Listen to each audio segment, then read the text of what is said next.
Hallelujah. ऊंची आवाज में हालेलुया बोलो जरा।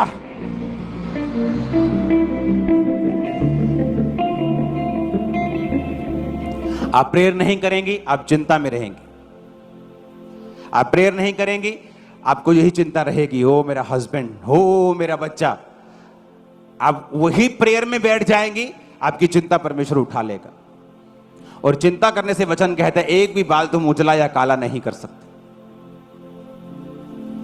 और परमेश्वर तुम्हें सिखाएगा कि तुम्हें सारा भार मुझ पर रखना है और प्रार्थना में रहना है।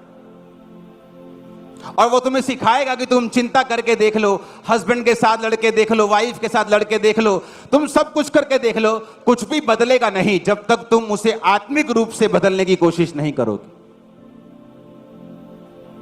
हालेलुया। ऊंची आवाज में हालेलुया बोलो।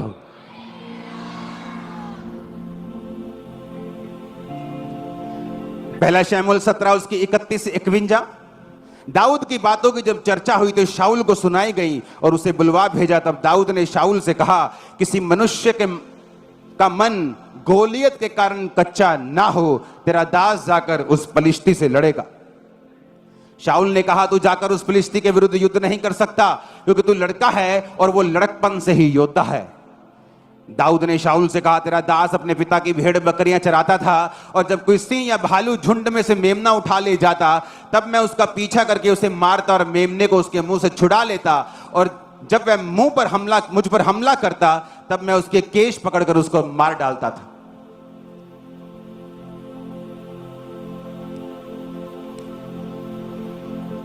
आगे पढ़ेंगे उसको।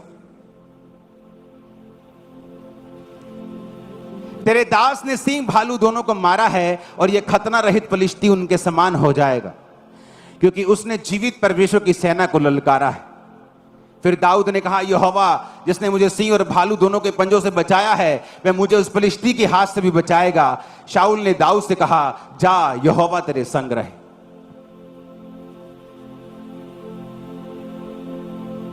जब गोलियत आपके सामने खड़ा होता है तो वो आपकी मौत के लिए नहीं होता, बल्कि वो आपको मशहूर करने के लिए और विक्टोरियस करने के लिए होता है।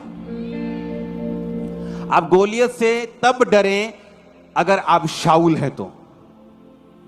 अगर आप दाऊद हैं तो गोलियत से ना डरें। शाऊल जिसको यह परवाह नहीं थी कि परमेश्वर मेरे बारे में क्या सोचता है। जब शमूएल ने कहा यहोवा ने राज छीन लिया, तो कहता नीचे चल, लोग क्या कहेंगे। जब दाऊद ने पाप किया, नतान नबी ने कहा तूने पाप किया है, उसने कहा यहोवा मुझे माफ करे लेकिन मुझे दूर ना करे, तो उसका पाप माफ हुआ। दाऊद वो था जो प्रभु के नजदीक रहता था, प्रभु के दाहिने हाथ रहता था, और डिक्लेरेशंस, मुंह से क्या बोलना है। राजा कहता वो लड़कपन से जब छोटा था तब से योद्धा है, और तू तो अभी लड़का है। जब तू लड़का है ना, जब वो लड़का था वो तब से योद्धा है, और अभी तू बच्चा है। उसने कहा तेरे दास ने सिंह और भालू दोनों को मारा है। उसने ये नहीं कहा चलो वेख लेने लड़के, नहीं तो कुर्बानी सही, शहीदी सही। उसने ऐसा नहीं कहा, क्योंकि तुम्हारे मुंह से जो निकलेगा वैसा होगा। परमेश्वर हमारे लिए मर चुका है, अब हमें मरने की जरूरत नहीं, हमें जीने की जरूरत और प्रीच करने की जरूरत। मैं ना मरूंगा वरन जीवित रहूंगा और यहोवा के कामों का वर्णन करता रहूंगा, और तुम भी ना मरोगे वरन जीवित रहोगे और यहोवा के कामों का वर्णन करते रहो। आमीन। खड़कने वाला चाहिए शैतान के कानों में। हालेलुया।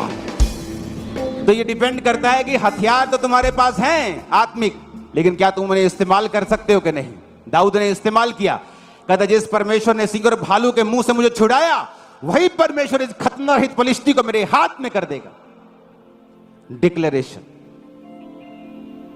घोषणा। तुम्हारी घोषणा क्या है? ओ बड़ा मंदा है जी काम मरे पे, ये तुम्हारी घोषणा है। बहुत दुखी है जी, इकोनॉमी बड़ी खराब है देश दी, ये तुम्हारी घोषणा है। जाओ इतिहास पढ़ लो, इतिहास। एक वाक्य दिखा दो 6000 7000 साल में जहां अकाल पड़ा हो और यहोवा को मानने वाला मर गया हो, वो 100 गुना बढ़ते हुए आपको दिखेंगे।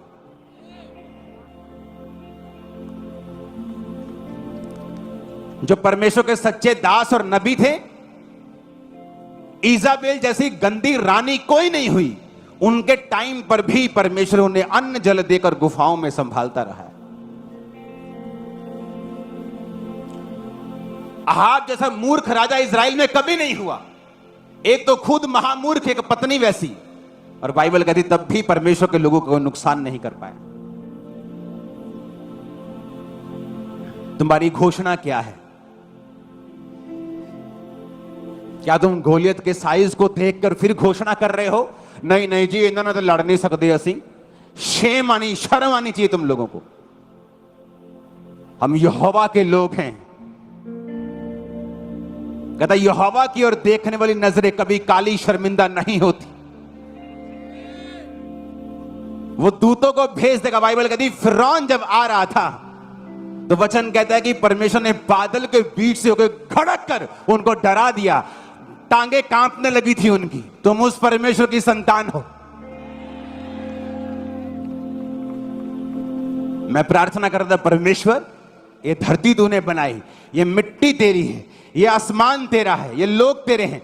जो लोग विरोध कर रहे हैं ये मिट्टी से बने हुए भी तेरे हैं। घबराहट डाल इनमें, और टांगे कांप रही थी लोगों की। तुम नहीं जानते परमेश्वर महान है, वो खतरनाक है। वो जब गेम घुमाता है ना तो बड़ों बड़ों की गेम घूम जाती है। हालेलुया।